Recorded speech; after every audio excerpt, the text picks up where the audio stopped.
আজকাল voice cover দেওয়া video editing করাটাও আমার কাছে ভীষণ ঝামেলার মনে হয়। এতদিন বিরতির পর এসে আমার মোটেও এই এডিটিংগুলো করতে ভালোই লাগছে না। তারপরেও আপনাদের সাথে কিছুটা একটা শেয়ার করতে হবে, তাই এইটুকু করার চেষ্টা করলাম।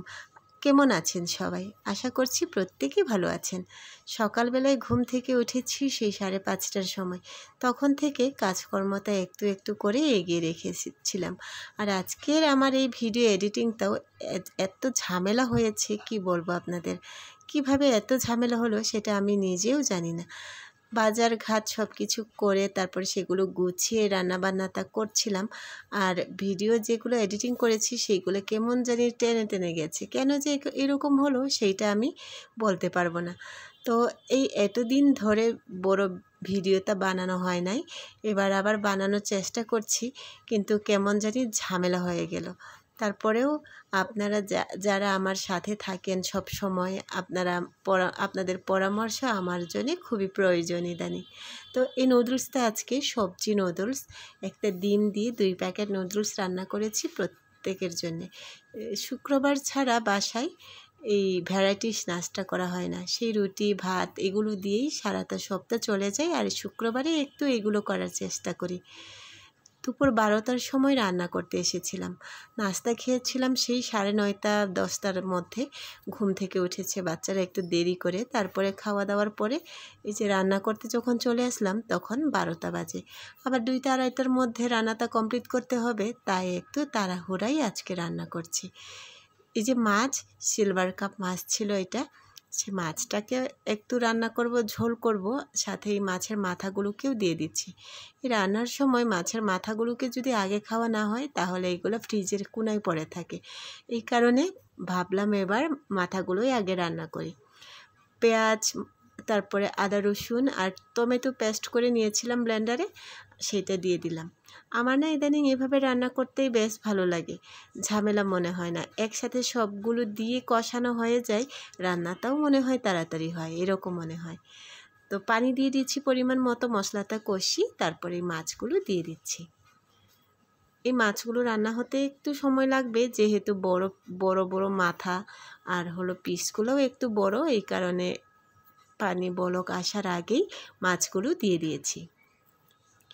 রান্নাটা খুবই সাধারণ, আপনারা তো জানেনই আমার বাসায় তেমন তেল খাওয়া হয় ঠিকই, মশলা বেশি খাওয়া হয় না, হালকা মশলায় রান্নাবান্না হয়।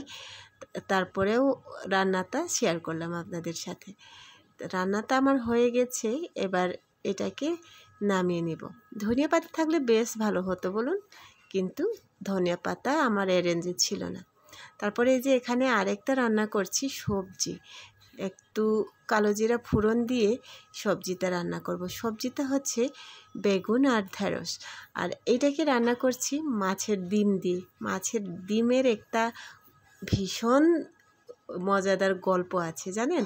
গতকাল যখন মাছের ডিমটাকে আমি পানিতে বলক আসার পরে দিয়ে দিয়েছিলাম, ভাবছিলাম মাছের ডিমগুলো আস্তা থাকবে, কেটে কেটে একটা ভুনা টাইপ কিছু করব, কিন্তু সেটা হলো না। মাছের ডিমগুলো পুরোটাই গলে গিয়েছিল জানেন।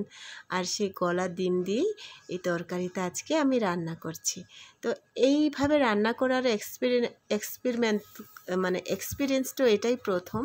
তারপরেও কিন্তু খাইতে ভীষণই ভালো লেগেছিল। তো একটু টক থাকলে আরও ভালো হতো, কিন্তু আমি টক জাতীয় কোনো কিছুই ব্যবহার করিনি। এই যে দেখেন মাছের ডিমের অবস্থা, এই যে এরকম গলে গেছে, আর এটাকেই দিয়ে দিলাম সবজির সাথে। এবার একটু ভালো করে নেড়ে চেড়ে কষিয়ে নিয়ে তারপরে এখানে পরিমাণ মতো পানি দিয়ে রান্না করে নিলেই হয়ে যাবে। সহজে রান্নাগুলো হয়ে যায় না, মুখের কথা দিয়ে বললে মানে হয়ে গেল এরকম টাইপ, কিন্তু এটাকে যখন গুছিয়ে গাছিয়ে রান্না করতে যাই তখন কতটা সময় লাগে, তাই না? আচ্ছা, তারপরে আরেকটু পানি দিয়ে নিচ্ছি। এবার এটাকে রান্না হতে দিব মিনিট 3 কি 4-এর মতো। বেশিক্ষণ রান্না করার আর দরকার নাই। ঢেঁড়সও সিদ্ধ হয়ে গেছে, আবার বেগুনও সিদ্ধ হয়ে গেছে। শুধু মশলার সাথে মাছের ডিমটা একটু অ্যাডজাস্ট করে নেয়। এই যে এরকম ঝোল রান্না হয়েছে।